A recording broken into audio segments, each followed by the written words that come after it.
Okay, how's everybody doing this evening?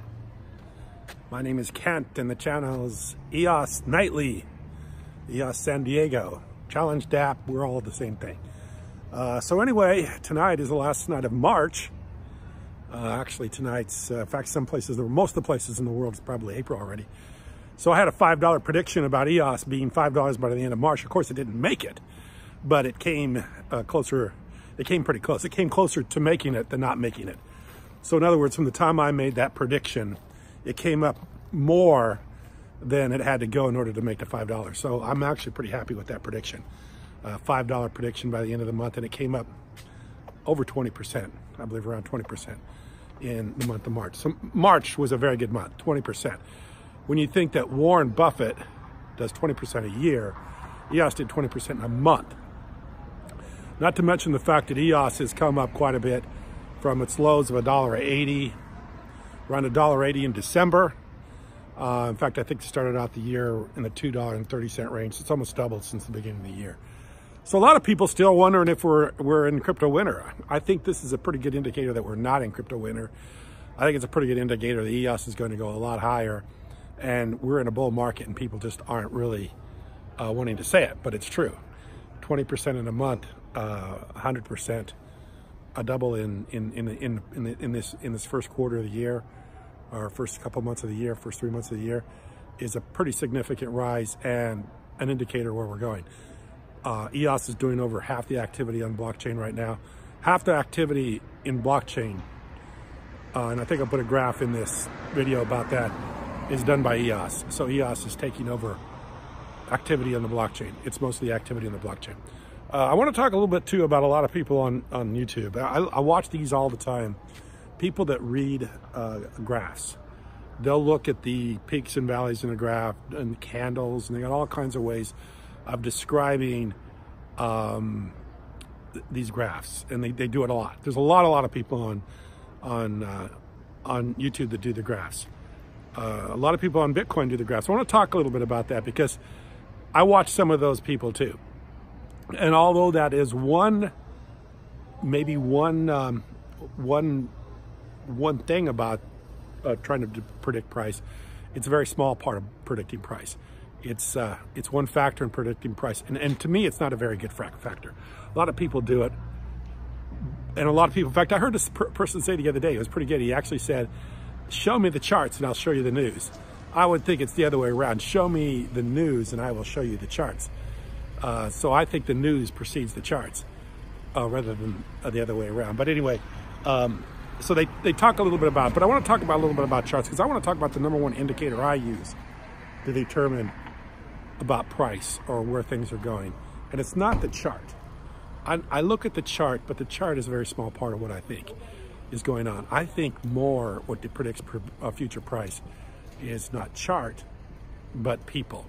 The people involved. And I've said this on this channel many times. When I look at who's involved with Block 1 and what's going on with Block 1 and past performance, I can almost predict future outcome. So when I see Dan Larimer, I see Brendan Bloomer, I see Mike Novogratz, I see Peter Thiel, when I see these people involved, I can predict future outcome. I don't need to see a graph. I don't need to see a chart. Don't need to see a peak in a valley and where we're at, and as far as all these different historical prices are concerned. I already know where we're going. We're going a lot higher. Not because of the graph or not because it's made a double since the first of the year, but because of who's involved. And when I see the industry and I see what's involved, I can see where we're going. Also, when I see, and I'm not a basketball fan, but I've been watching these last few basketball games because I love athleticism, and I love when people are under pressure and how they perform under pressure. So I've been watching these Sweet 16, I guess the Final Four now, but I've been watching these, and when you see some people could just make the shot at the end of the game and win the game, other people can't. You can see it's a matter of who's playing, not the game itself. It's the game.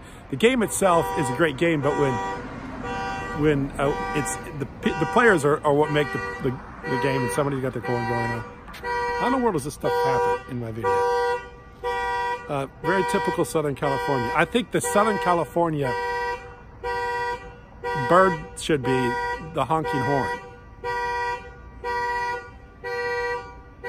Why? And it probably won't go off for some time. And I don't like to edit my videos, or I would just edit this out. Oh, finally went off. That's what usually happens. So where were we at? We're talking about basketball. So I like to watch the Final Four. I like to watch the last games because I'd like to see who can make the clinch shot. And that's kind of the way this is. The people that performed in the past will be the people that make the shot in the future. So, you know, when I see people involved, that's why I know that the outcome is going to be a good outcome.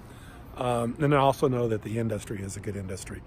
Unlike industries that are not going anywhere, industries that are on the outgo, you know, things that aren't being successful anymore, things that, you know, like manufacturing. A lot of manufacturing industry is not where it's at. I mean, a lot of manufacturing, the car industry struggles, a lot of these industries struggle. I think blockchain is what we're seeing for future industry and not past industry. It's interesting because I mentioned these basketball games I've been watching. On one of the games I watched, they actually had IBM on there, had a commercial, because these are very expensive commercials because we're very expensive because this March Madness is very popular. But they talked blockchain and blockchain. IBM had a commercial, and one of the things IBM said about in one of the commercials is that they were using the blockchain to track, I think, something growing, something, I can't remember exactly what the commercial was, but IBM, and they were referring to the blockchain. So this is technology, future technology, with the right people at the right time. And the price is going up, and we are in a bull market, as indicated by May. I believe we'll be at $5 very soon. I don't want to make a price prediction for the summer, for June, but I'm looking for it to be very good, very good. I don't know how good, but it's going to be very good. I'll think about it and I'll make a specific prediction, but we're looking at higher prices, as we did in March. June will be very good. So we'll April and May. I appreciate you watching. Thank you very much.